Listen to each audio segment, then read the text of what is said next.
है काम, कुछ दिन रख कर अपने धाम में लौटा देना है मेरे राम।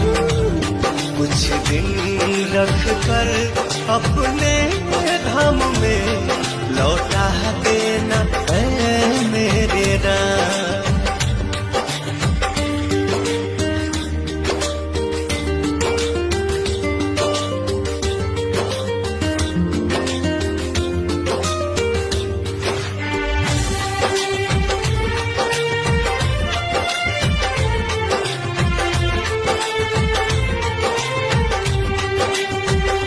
थक कर सोया है लाल मेरा कोमल है, जुबां पे जय हिंद है, हाथ में कमल है।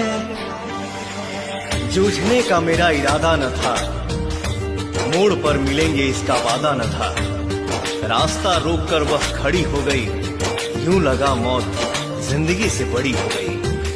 थक कर सोया है लाल मेरा कोमल है, जुबां पे जय हिंद है, हाथ में कमल है। आज चूम के चरण कहे घुंघरू